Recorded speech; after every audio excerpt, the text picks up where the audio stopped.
world's population is 7.83 billion. Of that population, 4.20 billion people are active on social media. The globe is connected like never before. It's what we've become. This is Verified Vanity, exploring the nature of social media. Poignant, powerful, and an insightful look into the world of influencers, content creators, and Hollywood's up-and-coming prodigies. Your host is one of LA's youngest talent managers. Since 17, he's been ahead of the social media curve, cultivating the best that Vine, Instagram, and TikTok have had to offer. Welcome to Verified Vanity with your host, Michael Weist.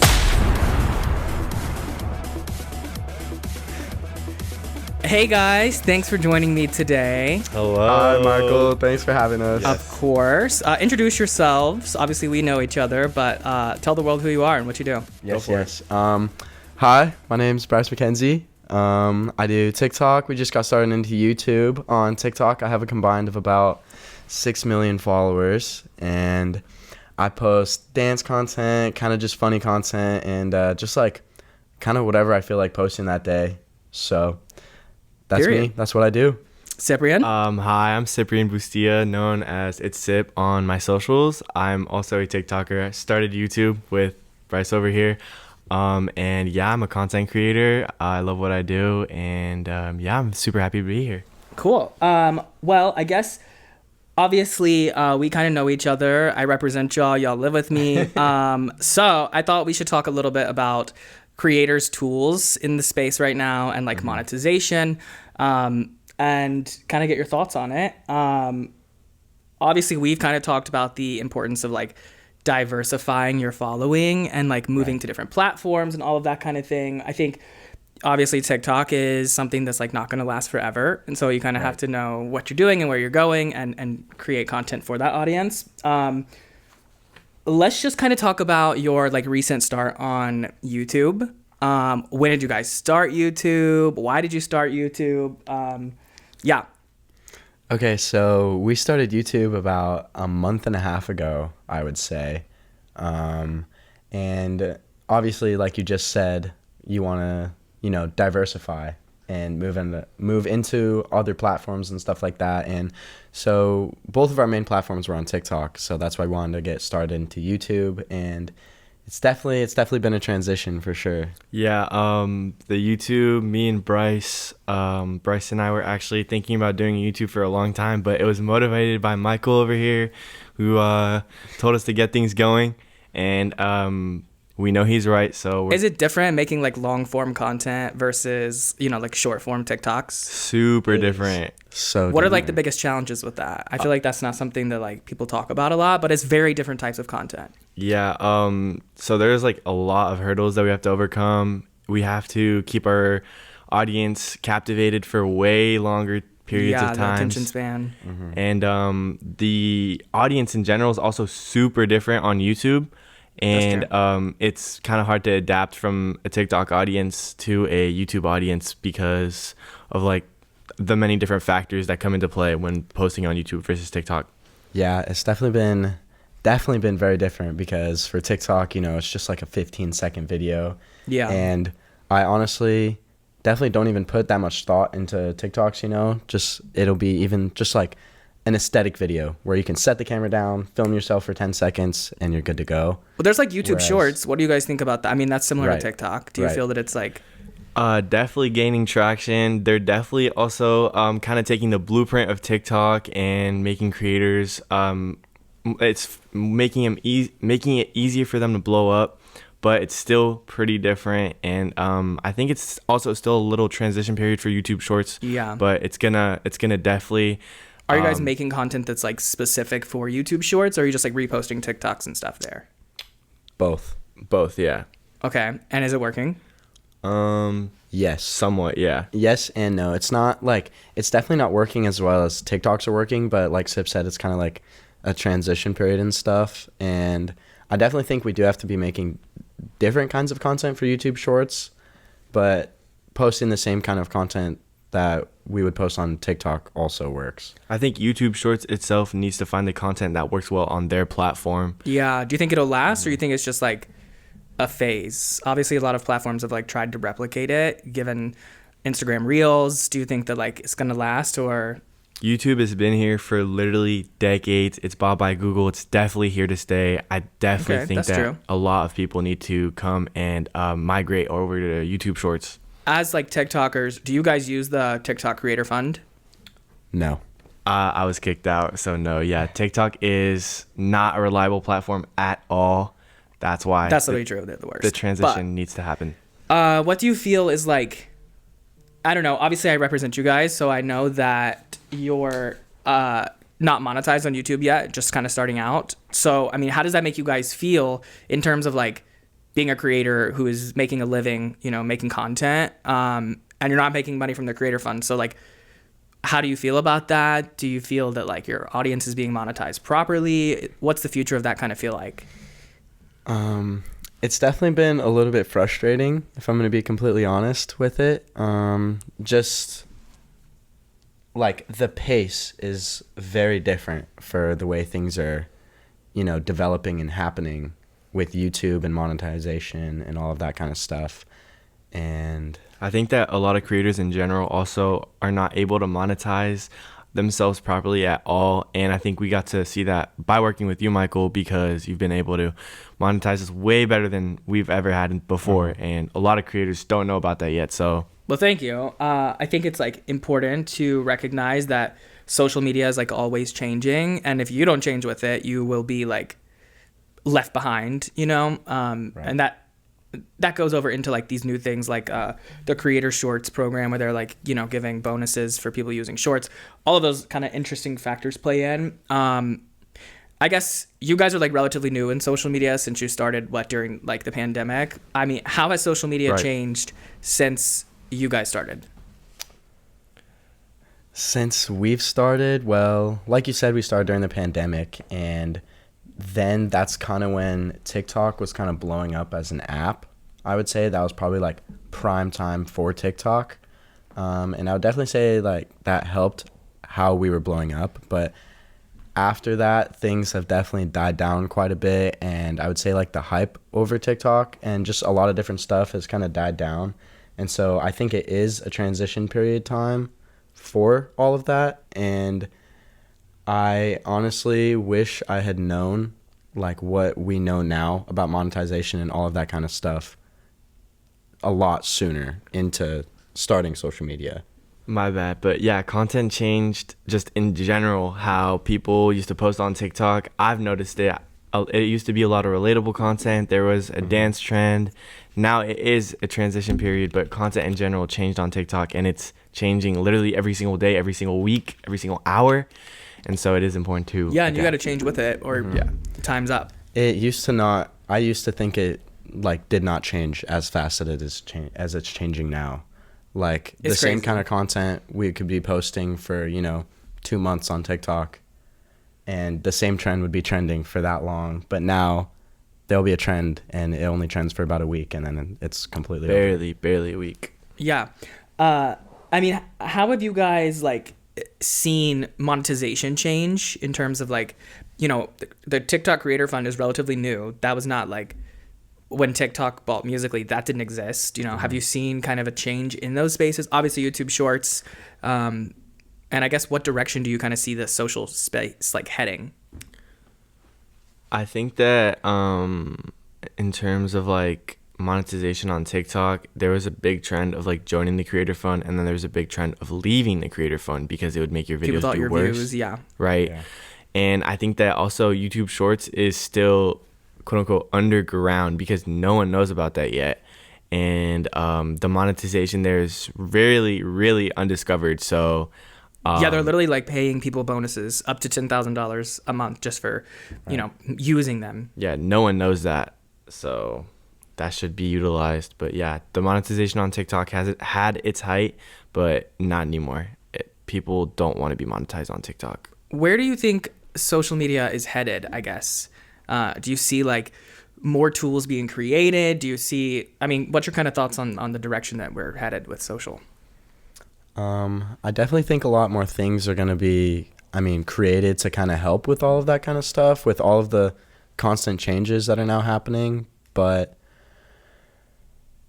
the influencer culture is kind of coming to an end. I feel like it was at its height during TikTok, and the oversaturation of creators kind of made the whole thing die down. So I feel like it's the remaining It's like funny to hear you guys say that, because like influencer culture has been a thing for forever. It's just like all these like cyclical pieces, you know, when Vine culture died, and then like but it just changes. So it's interesting to see what that shift's going to be. And I was curious if you guys know what it is. I mean, it's definitely going to be in YouTube Shorts. I think YouTube had its height in like 2016 to 2018, died down, giving like more room for like apps and like shorter videos and stuff.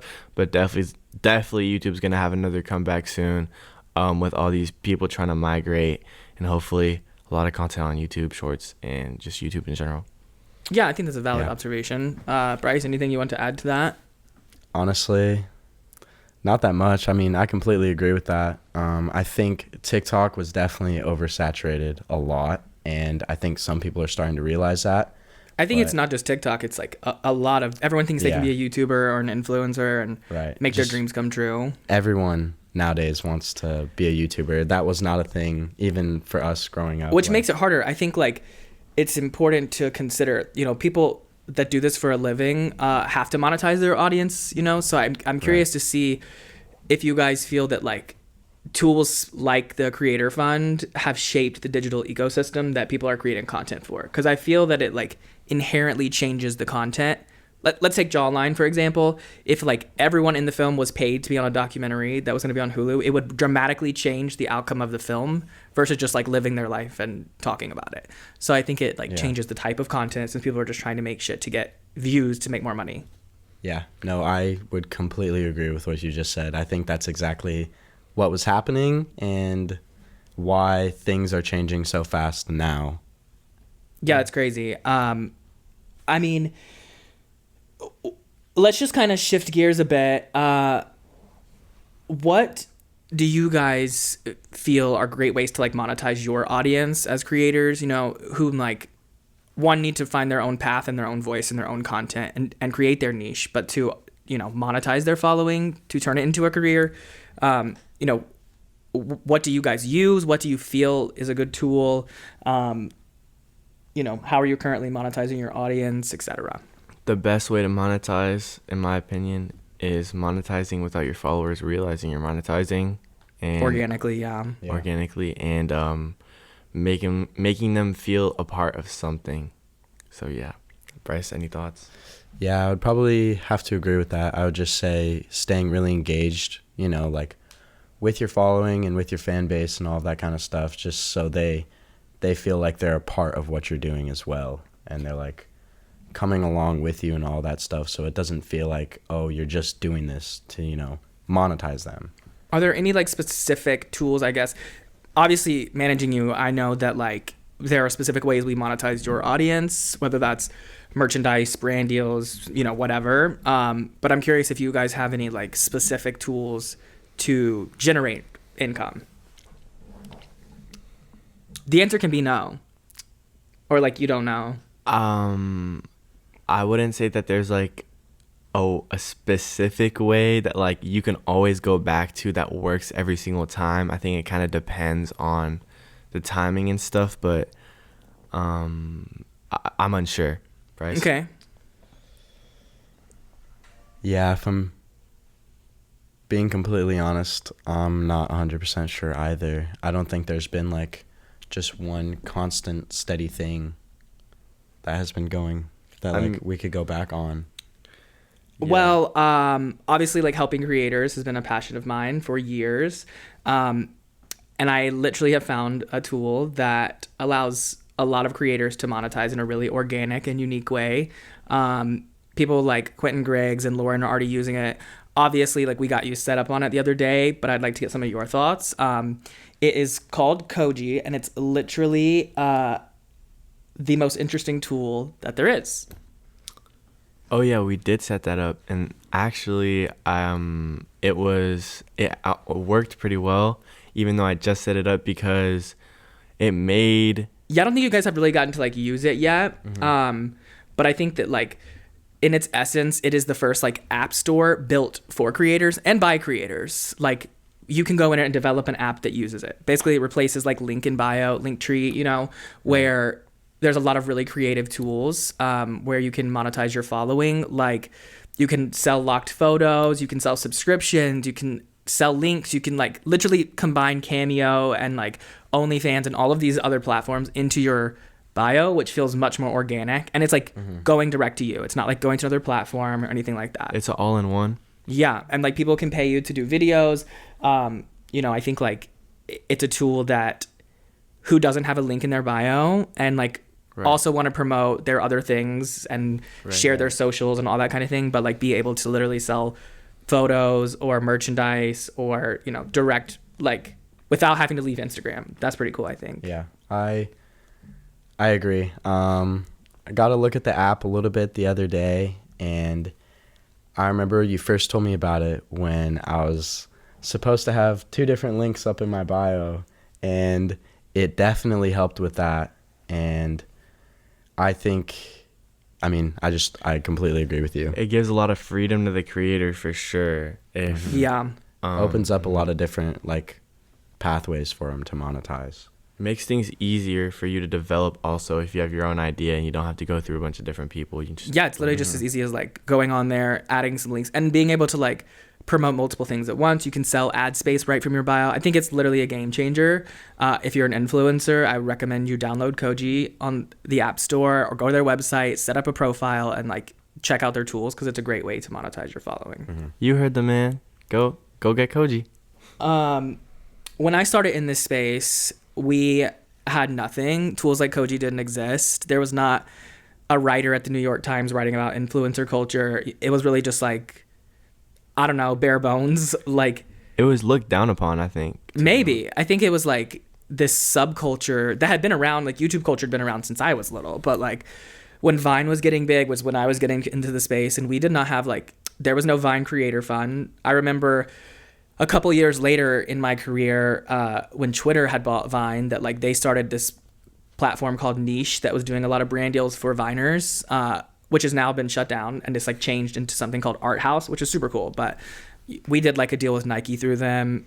All to say that like today you guys have so many tools, I think, that are underutilized. There's a lot of like, there was no paparazzi outside restaurants for Viners when we were starting in this. That's just crazy. True. And it's like, you guys have a lot of tools at your disposal to maximize the space, but still, you know, be authentic to your brand and your content. Right. As we see tools like Koji becoming more popular, I think it gives hope to the space. We're seeing this like democratization of content itself. Like there's platforms like OnlyFans where people can not just make content for a platform. Like the model of Instagram is you post content, make it for their platform. They sell ad space and make money. You don't get that. You're not getting paid every single time an ad is shown on Instagram, which is like rather an interesting business model. And it like makes you a commodity. Like you're literally the product. It's no longer like you making content to make income. It's like very manipulative in that you're like doing it for a like and for dopamine, and then like trying to monetize that influence in your own way, which is really interesting, I think, and like rather dark. But apps like Koji and like these newer tools that have really started to come up in the last year or so kind of change that. Like on OnlyFans, you're directly making the money and the platform is making money as well. It's not like you're making content. And obviously I think OnlyFans is not necessarily like the future of social media, but I think it just gives a business model that is organically creating content for your audience, not a social media platform. Yeah, it's a lot. I feel like it's a lot more like personal. Yeah. But I think it's interesting to think about what the space will look like now, since, you know, you have like BitClout, you have all these social platforms that are like giving back to creators and allowing creators to monetize their own following rather than just like selling them to a brand through Facebook ads or whatever. where do you guys see the industry heading in let's just say 5 years? Like, it's actually crazy to see the whole like economy of being like an influencer grow, because even nowadays with the cryptocurrency as well, you can make yourself a currency, which is absolutely crazy to me. Yeah, literally. And especially by like making yourself like a product also is like, it's insane to me. But I don't know, Bryce, do you want to add something?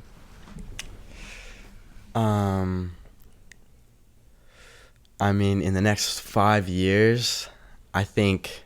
That's like a really long look into the future. It is. But I think, like, people will start to realize a lot more that, like, they could be making their, you know, their content more personal. And, like, I think with all the stuff coming out, like Koji and all that kind of stuff, like, I think it's opening up a lot of different opportunities for people and a lot more pathways for... like the entertainment world to go. Yeah, I think it's just so much more authentic and personal. Yeah. It's also helping companies as well, because companies can work with creators and it's like mutually beneficial. Yeah, right. Yeah. Right. Well, I'm excited to see where the future of social goes. Thank you guys for joining me and chatting with me today. Of course. Thank you for having us. Thank you. Yeah. Now, time for you guys to go film videos. Literally. Yes. Thanks, guys. You've been listening to Verified Vanity.